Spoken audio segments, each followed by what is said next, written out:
is really in these events, and so please post your questions and comments in the chat and engage with one another. We have some fabulous speakers tonight. It's been a pleasure to work with Shatavia, Patrick, and Lance on this program. To begin, we're going to start with Patrick and Lance, who recently went through an extensive hiring process, and they're going to talk about their current responsibilities, the time that they've spent in those positions, and what it was like for them to advance in the hiring process. So why don't we begin with Patrick, if you'd like to talk about your experience, and then we'll hear from Lance, who'll share what it was like for him landing his dream job.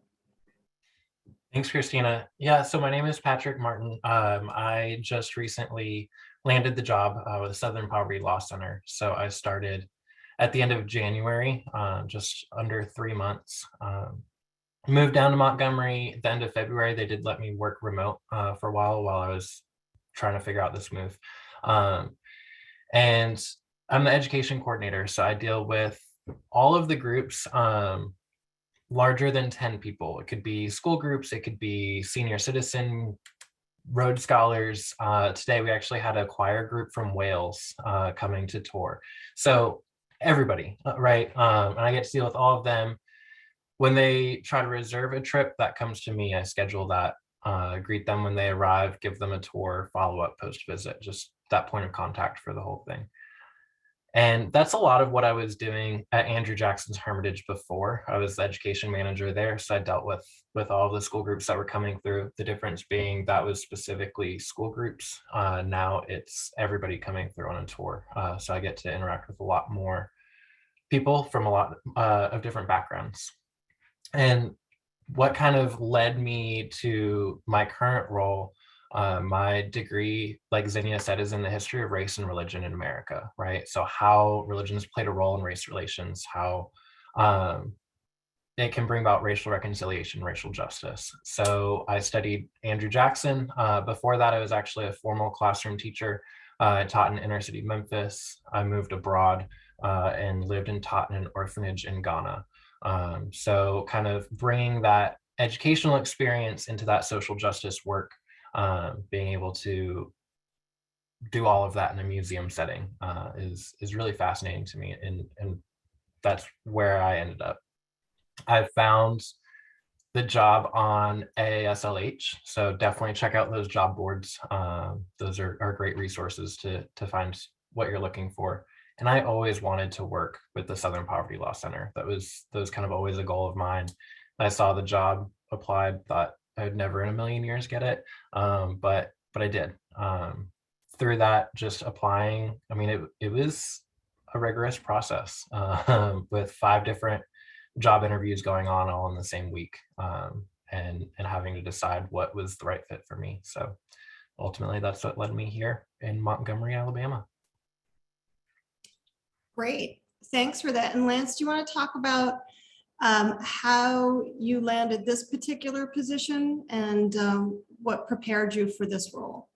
Good evening, everyone. I'm Lance Wheeler. I'm serving as the Director of Exhibitions at the National Center for Civil and Human Rights. And what led me to this position was my entire museum career, I've been in civil rights museums or working around civil and human rights. I got my first start in Jackson, Mississippi in 2017 at the first state civil rights museum in the country, at the Mississippi Civil Rights Museum. But I knew it was my time to leave Mississippi. I was there for 3.5 years. And so I began the process of looking for a job, really in the pandemic, right? And so what did that process look like? I interviewed for 5 jobs. Majority of them were ED positions, and I always got to the final round, but they always hit me with, we want somebody local. So I'm like, okay. And so a colleague of mine, Dr. Kalinda Lee, excuse me, who serves as the SEMC council member, sent me the job information for the director of the exhibition position at the center. And so I eventually applied because they're going through an expansion phase. We are going through an expansion phase, excuse me. So we're going to actually add 2 wings onto the building that we have currently. And so I was thinking it from a resume perspective. At 27, I had the opportunity to help open up a first state civil rights museum in the country. At 30, I get to help expand on the National Center for Civil and Human Rights. And so if that doesn't get me to the director or CEO position, I'm going to really be upset. But that was my reason for applying. But also I wanted to be closer to my child as well. So it wasn't just all resume, but it's also about life as well.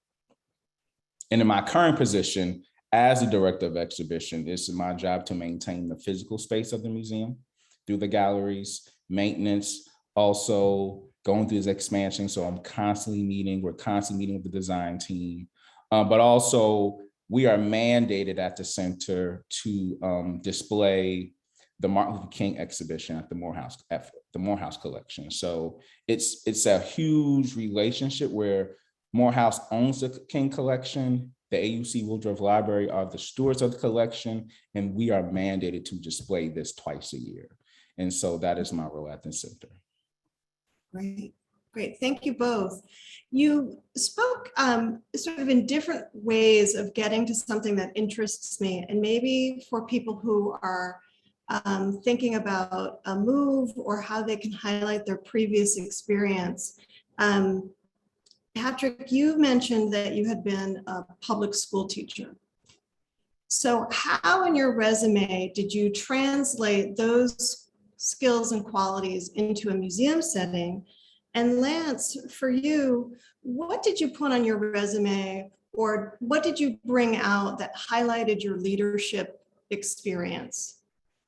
So maybe you could each kind of address that. So thinking about skills that you may already have, how they apply to something new, and then highlighting your own leadership skills and applying that to a new position.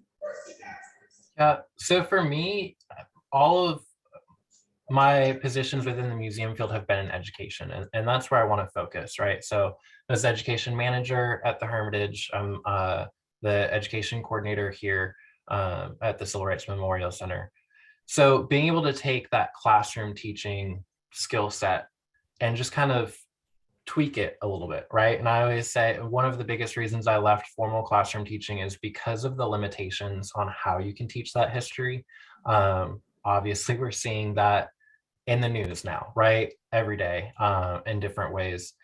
But being in the classroom, I definitely felt that. So taking that and now being in the museum setting where we do have a lot more freedom on how we can tell the story, that's kind of where I use that skill set, right? I can manage a classroom, I can manage a group. When those kids get off a bus, they're in a single file line and they're silent. I even have teachers come up and they're like, I've not been able to get my class to control this way. And it's because I have that experience, right? And being able to use that in the museum setting, knowing like, we need these students to be on their best behavior. We need them not running around in our exhibits and touching everything, right? Except our museum is now very interactive and touch friendly, and that's really exciting for an education person. I don't have to yell at kids to not touch things as much. But yeah, being able to just take that skill set and transfer it over has been very helpful for me in my roles.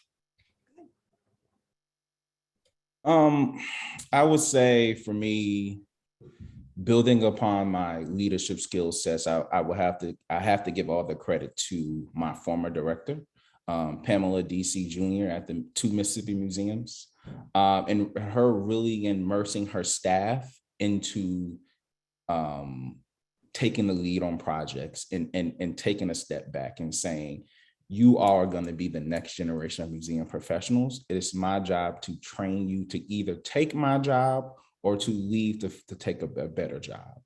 And so that was from day one. And then also having the privilege of working at a civil rights museum at 27, you know, I'm talking to Mrs. Merle Evers Williams, I'm talking to Bob Moses, John Lewis, and these individuals are telling me, we got here.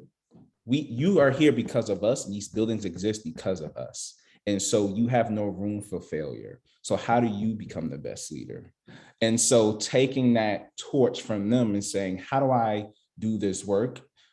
with pride and honor. It was one of the biggest skill sets that I've learned. I think that helped my leadership, but also tapping into my network, SEMC, AAAM, ASLH, and talking to professionals that have been in the field for a long time, and how do I get there and asking those questions. And so those are how I built on my leadership skills, and just watching and listening. Okay. No pressure having John Lewis tell you you can't fail. No, not at all. No, not at all. Not at all. Keep that light. So you were able to lean on your network. You reached out to people that had more experience than you. You drew upon your mentors. I know that both of you had to develop presentations for your jobs. You had to do 30, was that correct? 30-minute virtual presentations. Did you develop your presentations? Maybe you could tell us about that. And did you share drafts of them with your network for feedback? I would say it was a daunting task for some of the jobs. For my current position, they tasked me with, hey, come up with an exhibition dealing with elephants. I'm like, okay, how do I find elephants, human rights, and civil rights? And I was able to find a connection, but I honestly called Zinnia. I'm like, Zinnia, I don't know what I'm doing. Like, I know what I want to say, but how do I gather my thoughts in this presentation? I lean on Dr. Brenda Tyndall, who's the ED at the Harvard Museums, right? I lean to the people who went through these presentations and in person, but I'm like, how do I adapt this virtually? And so I created all my PowerPoints. I would say Canva was my best friend during the job search. Okay. But I did a lot of drafting and sharing with my colleagues and also my peers as well. Good to know. Good to know. So you drew on your senior members of your network as well as your peers. Patrick, would you like to add to that? I will say definitely lean on your network. I'm one of those people that when I'm creating something, for me, it's a very private experience. Like it's mine, right? So I don't necessarily share out my drafts or anything while I'm working on it. Like the only thing people are going to see is my final product. So for me, there were areas where I had to, for my current position, we had to do a 30-minute presentation on the civil rights movement. Blank, like what? That's the broadest. That's the broadest presentation category. Now there was some like, you had to do the history of the civil rights movement, and then you also had to do toward the end, you had to pick two of a list of events. So I did the Little Rock Nine and the Montgomery bus boycotts. But the first half of it was just the history of the civil rights movement, as broad as it can be. And they did that intentionally because they want to see what direction you take that in. And thankfully, I mean, like I said, my whole background has been in the history of race in America, right? So I had a lot of that already.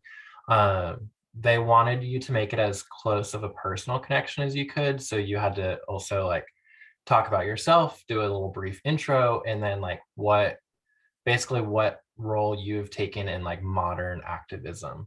So at the end, I talked about the Black Lives Matter marches of 2020 and Black Trans Lives Matter and things like that. A lot of the activities I've taken part in. And I used a lot of personal images. I did have to reach out to some of the people that were in those images, right? Like if I took a group photo with my friends, like, hey, I'm using your picture for a presentation to try to get a job. Like, no, I'm not making money off of it, but I do want to just let you know, like your image is going to be shared. Sure. So in those instances, I did kind of share out in what ways I was going to be using them, especially to be completely honest with you, as a white man talking about this line of work where the rest of my group was Black, I didn't want to feel like I was exploiting, right? Like, oh, look at me, look at these pictures of what I've done. So it was how I can use those images, how we can use it properly to try to make a better presentation versus trying to make it about me. Yeah. Yeah. I mean, as the applicant, it still has to be about you and how you're able to pull that material together, but to do it with sensitivity. I appreciate hearing that. I'm going to pause for a minute and turn things over to Shatavia and Marilyn, since they are on the other side of the hiring desk. And so I'd like to hear from both of you. Shatavia, maybe go first. As somebody who's been hiring people recently and conducting searches, what do you look for in candidates, and what kind of process does your organization have when you're evaluating applicants?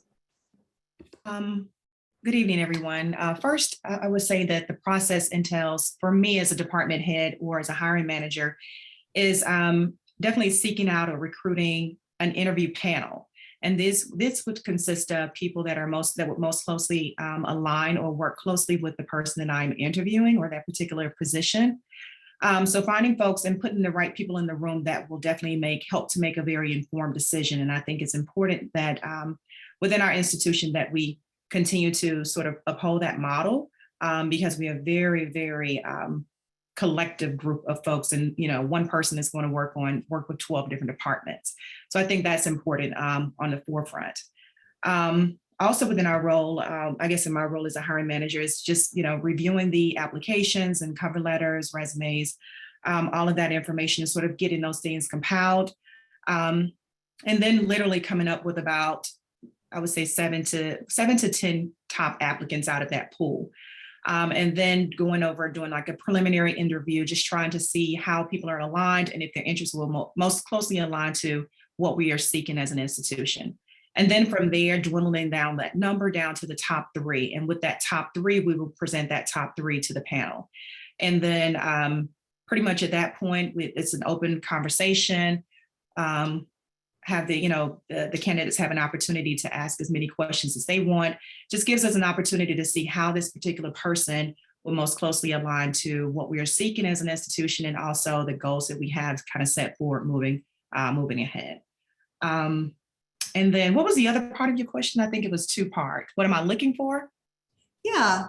When you're that sort of fit, if you want to say, so it's, how will this person help your organization achieve its goals?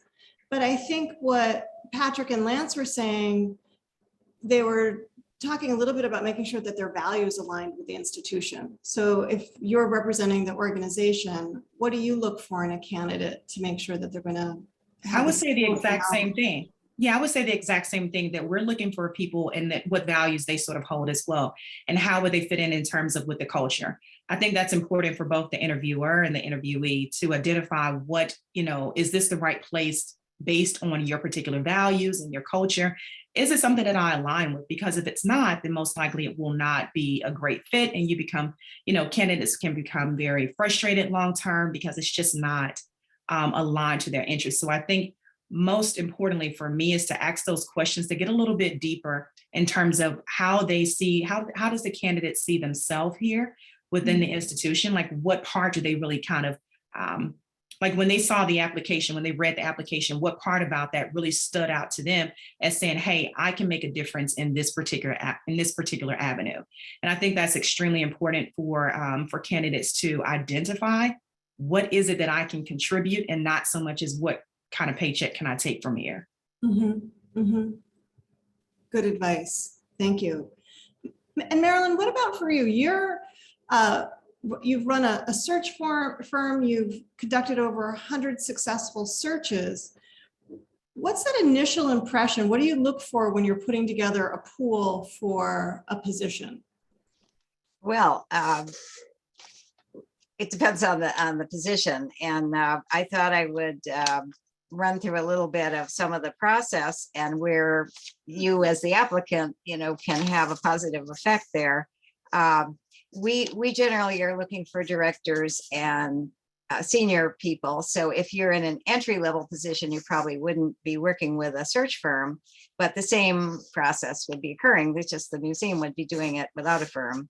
And so I think, first, the museum, what are they looking for? The museum is going to develop a job description and a candidate profile that outlines the responsibilities and the qualifications required. And actually later, I think we could talk about how qualifications and requirements are in flux today to ensure that candidates with more diverse backgrounds can get hired. But we can go back to that. But once they've defined that, then they're going to advertise the position. And that's kind of where you come in, because as Patrick said, you should be scouring the AAM job site and AASLH and all the regional and state museum sites and checking the listservs and the websites of the museums where you want to work, and applying for lots of jobs. And so that's your first job. And then we always contact other people in the field for nominations, and often the museum official who's hiring will do that as well. And that's where, again, you can help yourself, and it's something you might not think about, because you have to let's say your director or a past museum director know that you're looking to advance, or as Lance said, that he wants to be a director. Someone needs to know that, or they might not think of you. And or if you're a student, let the head of your academic department know, if you're in graduate school, what kind of job you're looking for. So if they hear of something, they'll think of you. Or you could let the head of your regional museum association, like Zinnia, know that you actually are looking for something in particular, or at a particular organization in that territory, because often either people like Zinnia or people on the board of SEMC and other regional museum organizations are asked for nominations. And if someone has you front of mind, they might nominate you, and that would be a great advantage. Or I always suggest that people volunteer themselves to be on a committee or a board. You've heard some of these people have been active in their professional associations, because that's how you get spotted as an upcoming leader, a rising star, so that people will think of you when they go out, to recruit. And then, the next thing is that all those applications have come in, and the hiring person has to sort them out, as Shatavia said, and reduce the number. So, you really want to stand out and make the first cut. And that involves, of course, they're probably going to look at your resume first to see if you're qualified, and then go on, if you are, to your cover letter to see why you are interested and learn more about you. So really both your resume and your cover letter had better be very strong and fit the job qualifications. As Kristina says, what are they looking for? You better answer what they're looking for if you want to be competitive. And then, as Shatavia said, they're going to kind of make a first cut, and then have some maybe original preliminary interviews, and often will interview 12 or 15 people, which may sound like a lot, but if there are 20 or 50 applications, that's really narrowing it down. And so, you've got to stand out there. And then, we would bring it down maybe to 5 to 8 candidates after we check references, or maybe talk to you further. We usually do a Zoom interview for about an hour. And then, in our case, we'd be presenting a pool to the museum, but then they will cut it down maybe to 4 to 6 people to actually interview by the search committee. So you can see the numbers are going down, and ending up maybe at only, 5, or Shatavia said maybe only 3 people go to the search committee. So there's a lot of competition for the best jobs, and especially, I'd say, entry-level jobs. So, you want to apply, as you've heard, to several jobs. And also, I would say you should look beyond Atlanta or Miami or the big cities in the Southeast, or the big cities in the East and West Coast, where it's very competitive. And, you could look at smaller cities and rural areas, look in the South, in the Midwest, in the Southwest to get your start. Like you heard how Lance went to Mississippi and got a start, and, it wasn't forever, and he decided to leave. But those 3 years, got him that first job that maybe he couldn't get in New York or Boston. So anyway, let me just say a couple of things about interviews briefly. You really have to prepare well for your interviews. Most of them are by Zoom today or similar. First of all, you want to look professional. I mean, you can look at us. Do we all look professional? I think so. You want to look like the role you're applying for. So maybe that's artsy, maybe it's nerdy, maybe you have to be sparkling depending on the job, but you want to look that role. And of course, make sure your lighting and sound are good and test it all out. I once had a very experienced candidate who had a yellow magic marker in her mouth. And, it's like, wait, you don't want to do this. What you want to do is always keep it on the gallery view or whatever it's called. So you can see yourself all the time, even when other people are talking, and you can remind yourself to smile or, see that you're making this funny expression. That's always very helpful. And of course, you have to prepare to answer questions that would be expected. You can imagine a lot of the questions. So I always say, rehearse with your partner or in front of your dog, or, do a preparatory Zoom with your family or a friend, and do research about the museum and prepare 2 or 3 questions that you're going to ask at the end of the interview. You're going to ask them. And we certainly look for people who give apt and crisp answers to questions, but also, who seem enthusiastic and really interested in the job. You want to make it clear that you want the job and you have good reasons for that, and you're open to the location and you would relocate there. But you want to avoid rambling on, as maybe I'm doing now, on any one question. I would never talk more than 5 minutes to answer, a particular question at an interview, because maybe they have 12 or 15 questions for you. And you can always ask, have I answered your question? And, let them say if they want to hear more from you, or go on to the next question. And then, you should send them a nice thank you letter and email afterwards saying you enjoyed the conversation and you're very interested in the job. And I'll stop there, but, we're going to be talking further about many of these things and other things too. Thank you, Marilyn. 2 things you touched upon that I thought maybe we could move into sort of everyone being involved in the conversation. You talked about preparation and research and being prepared for the questions that you might be asked. So I wanted to just say, what is the one question all of you feel a candidate should be prepared to answer?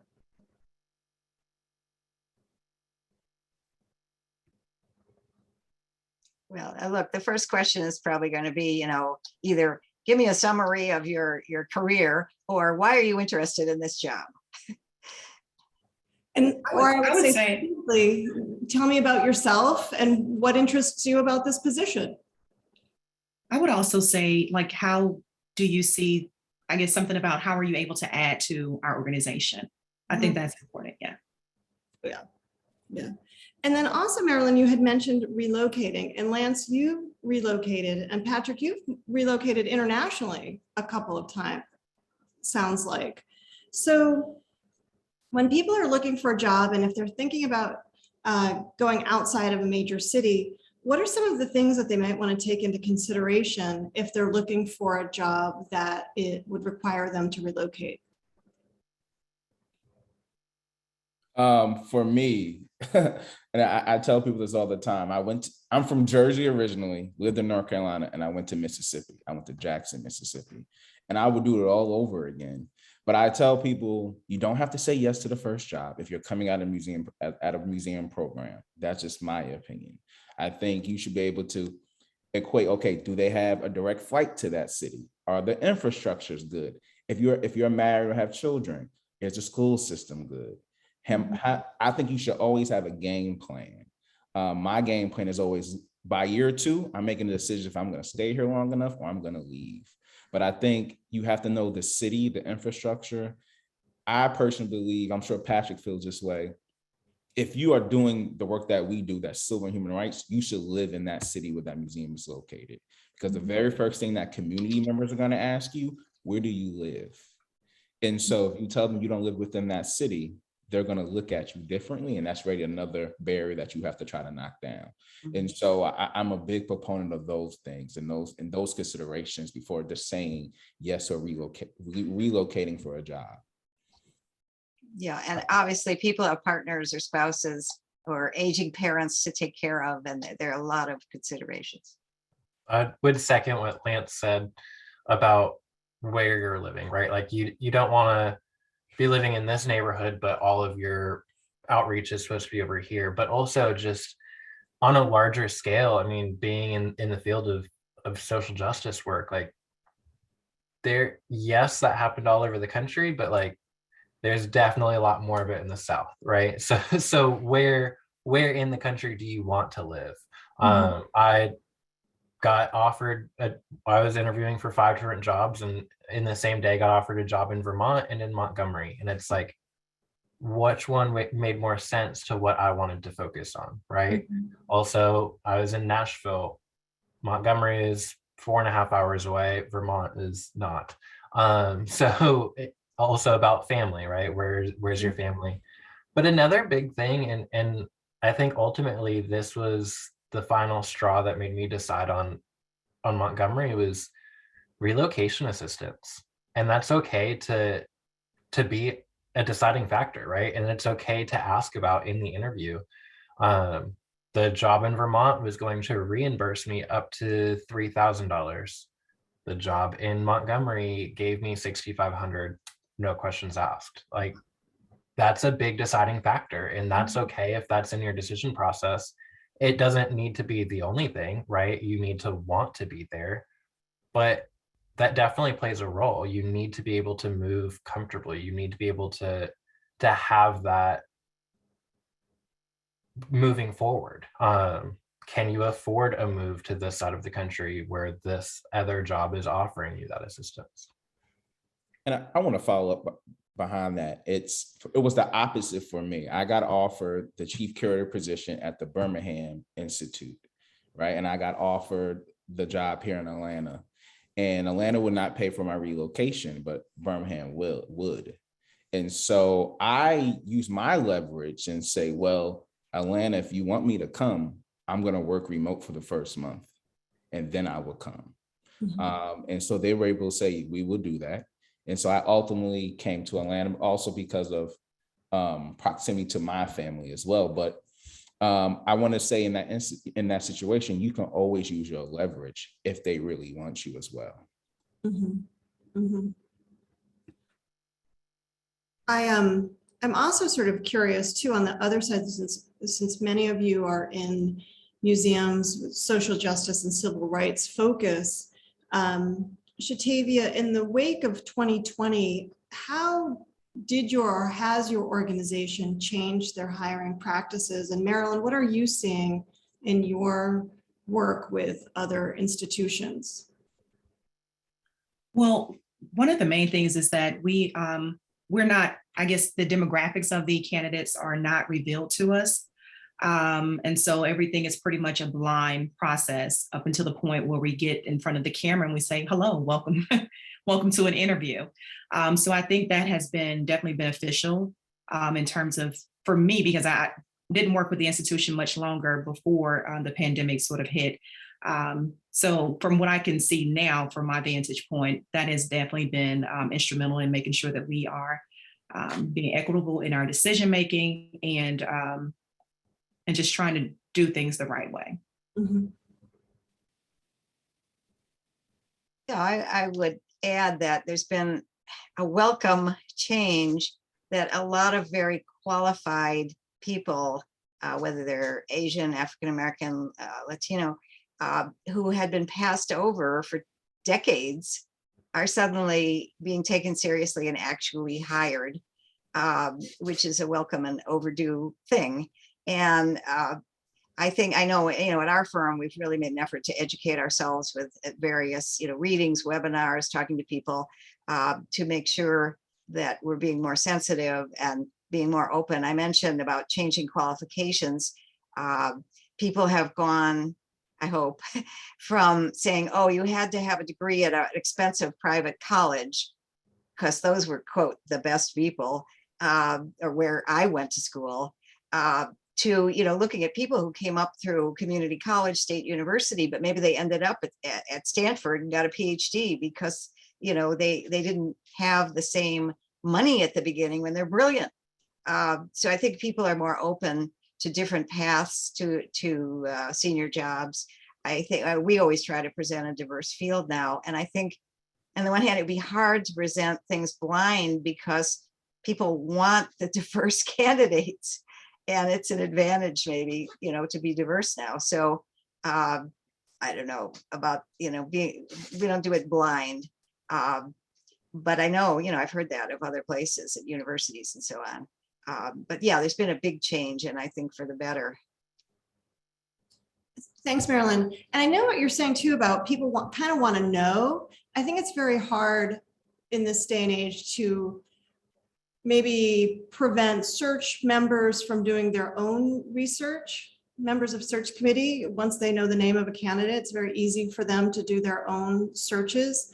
And I'm sure you've encountered that. And perhaps our panelists could address social media, their own, or what they look at, or Marilyn, what you would recommend for people who are applying, how they might think about their own social media profiles.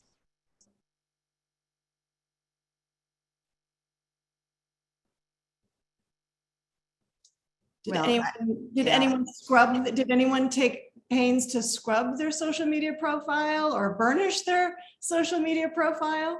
Well, if no one's, maybe their profiles are perfect, but I will just say that everybody looks now, maybe first at LinkedIn and then, at your Facebook page or whatever you have, Twitter, Instagram. So, if you're standing there with cans of beer, it's not as good.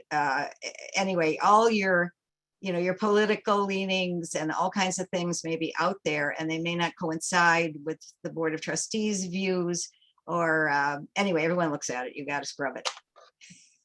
Okay. I intentional. Well, I'm not on my social media with beers in my hands, but I'm definitely aware of what I post. But I also make sure all my, like Facebook and Instagram, you have to request it. I have to approve your requests. Okay. So, but LinkedIn, it's always up to date on what I've done. So that is my more professional page than anything.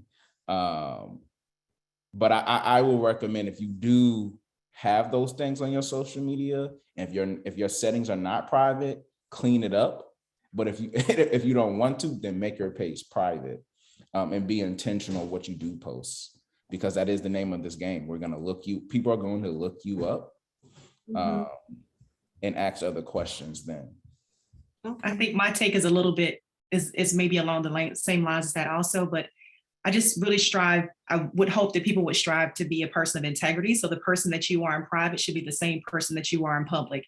And so if that is the case, then your social media should never be a problem.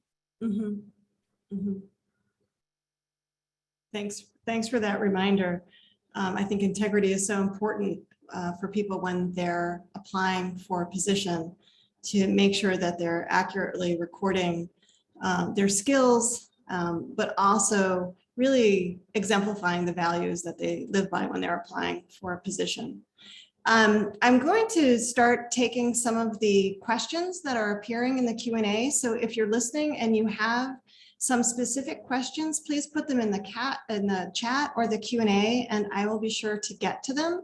So I'm going to turn this over again to any of the panelists to respond to. Somebody is looking for tips on how to respond to an offer if you're still waiting to hear back from another institution. Well, I say you play the game. That's what I did. I told the Civil Rights Museum here in Atlanta, hey, I need an answer soon because I got an offer from Birmingham and this is what they're going to give me. What could we do in this situation? If they sped up their process and they made a better offer, and so I'm here in Atlanta, I think you can definitely say, hey, I've been offered this. Is there a quicker response? What can we negotiate here? It's all about leverage. It's how you do it. And from the hiring manager side, I would definitely say the same thing. We would love to hear that you have another offer pending, or whatever that looks like. And it just, because you never know what's going on behind the scenes in terms of our timeline. But if there are opportunities where the process can be sped up, we will most certainly do it if you are the right candidate. If not, then we will wish you well. Yeah, And I think it saves you time. I would agree. You want to use your leverage and you want to negotiate, but you also have to do what's best for you, right? If one site is saying like, this is our time frame, and we would love if you continue on, but unfortunately, like this is that time frame. You've got to make the right decision. That happened with me.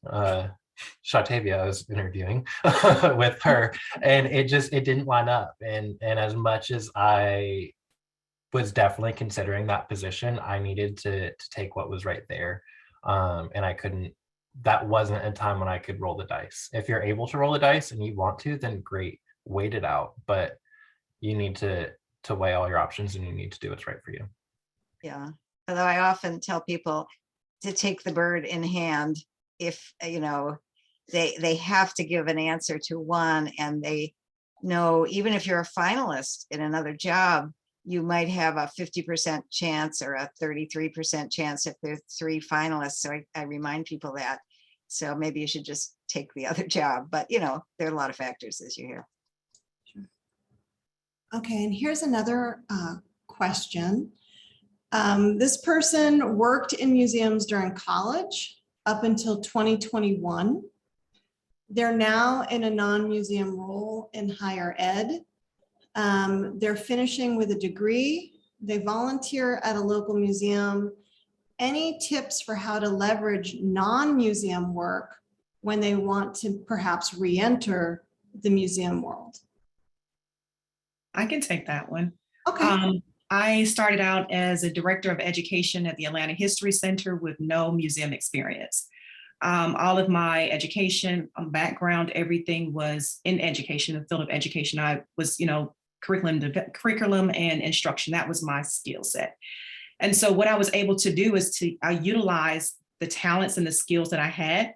And I was able to show the hiring manager at that time some of the gaps that they were having in their programming, and how my skill set could then leverage their program.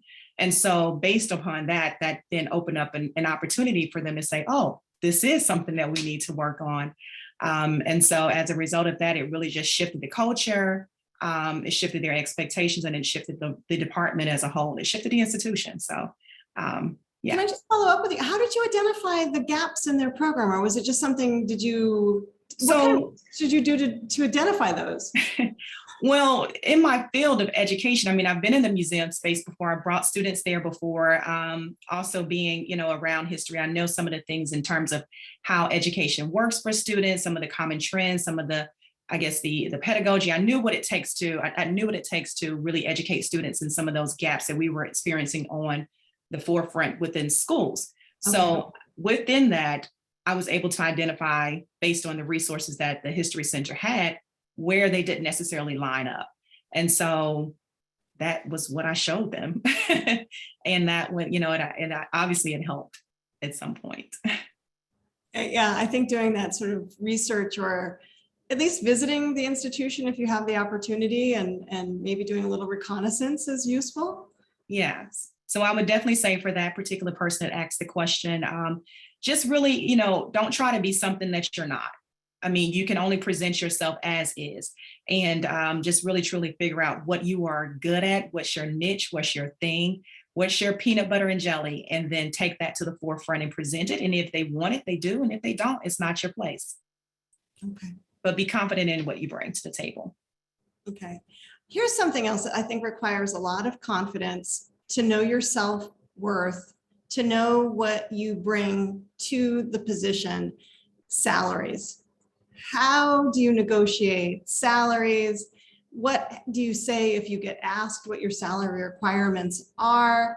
How do you all address this? Because I think it's one of the toughest questions, and people are expecting it, but it's easy to be thrown off. Yeah, that's a very a field that's in very big change right now, because in the last few years, people are posting salary ranges, and it's become much more transparent. And I won't go into all the reasons of bad salaries and unhappiness and unions and on, but there's a lot of change going on. So often you will see the range posted. For example, at AASLH, you cannot post without a salary range now. So that still doesn't mean you're going to get the top salary. You know, if you have a PhD and 30 years experience, maybe you're going to be at the top of the range, but otherwise, you know, you may not be. But I will say there are a lot of articles and readings about how to negotiate a better salary. In fact, in the New York Times business section just this past Sunday, there was a whole article about don't leave money on the table. A lot of people, you know, they get an offer and they accept it, especially women. And you don't have to do that. If the salary range is higher, you know they have a little bit of leeway. And if they can't give it to you in the salary, maybe they can give it to you in the relocation or a sign-on bonus or enhanced retirement or healthcare or something else that's valuable. So yeah, I would read up on negotiations and be prepared to do that. I would do a national search on the position that you want and compare that salary range. And then I'm also then looking in the state, what's across the board as well. And then I apply what my mama always tells me, go $5,000 more than what you want. And then you probably fall where you want to land. So those are my approaches. And if I can't get the salary that I want, I'm going to negotiate. Well, can you provide me a coach for a year for this position? Or will you be able to pay for my museum membership and pay for my conference? So it's other ways for you to find wiggle room if they can't give you the salary that you ultimately want. Mm-hmm. So here's a question. How do you think museum hiring boards weigh candidates that are local and already have connections to the place versus non-local applicants?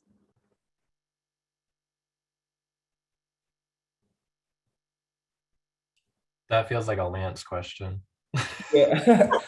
So I think it's costs, right?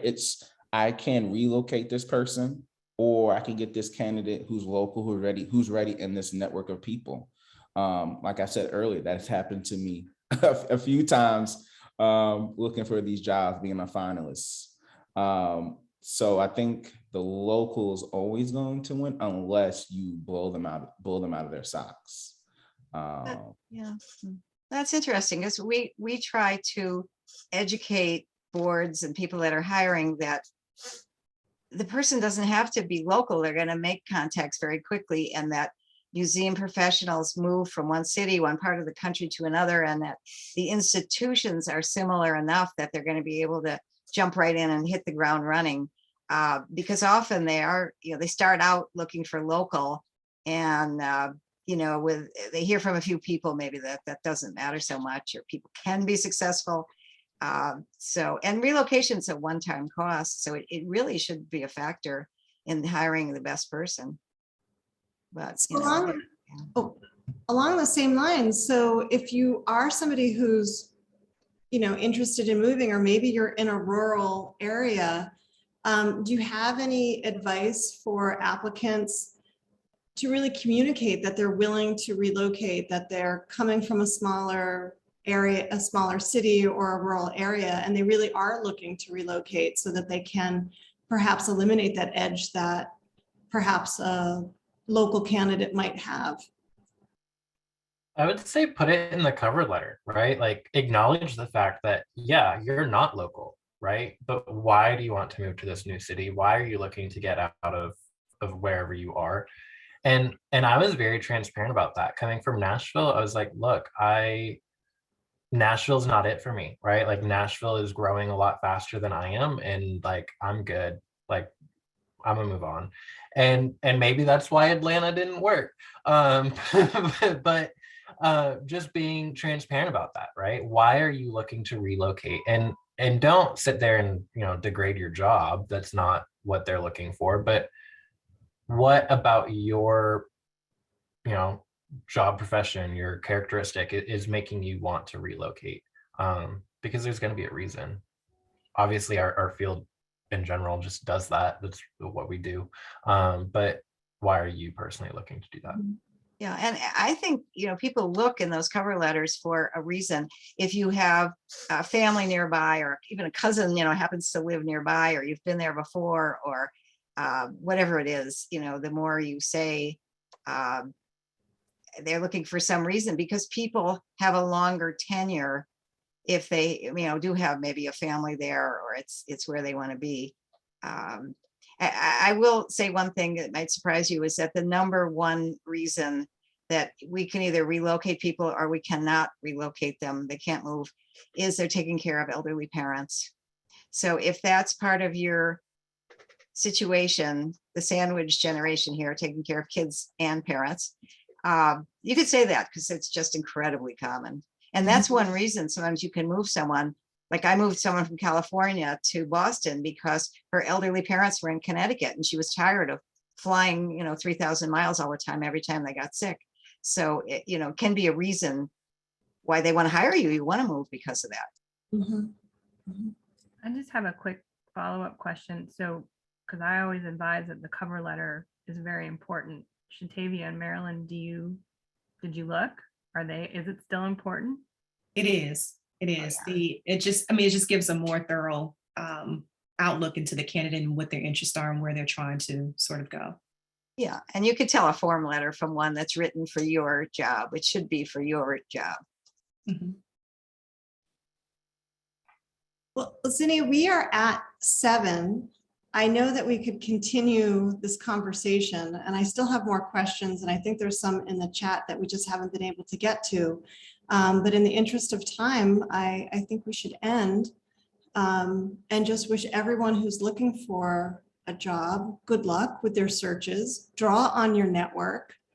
I'm certainly available. I've conducted 2 resume reviews and had an amazing experience. So if you want to ask a question or a sounding board, you can find me. I'd be happy to speak with you. So thank you, everyone. I just want to say too, this was been one of my favorite programs and panels and partnerships to work with. For those of you, we were keeping track of all of the questions that were in the chat. Let us put our heads together to think about what we can do with those and how we can actually get them addressed, so that we can still give you the answer. So stay tuned. This recording will be available by the end of the week. I started it a little bit late, but that just means you don't have to hear me talk for 5 minutes if you go back and watch it.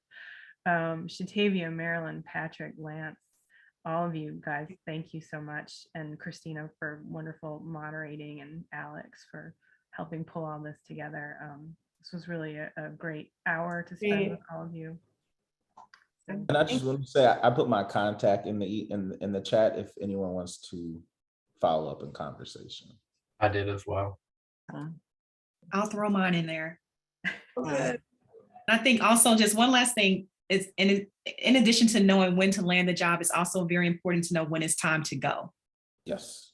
Lance brought that up. That'll be our next one. I think we need to Yes. takeoffs. We'll do one on take off, yes, I love it.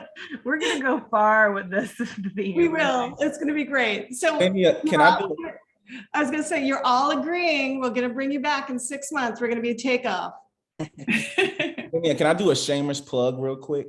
Sure. Okay, so there was a question: how do you build your leadership? I'm going to say SEMC offers Leadership Institute for you can do that. We have Jimmy, which is the Jekyll Island Management Institute.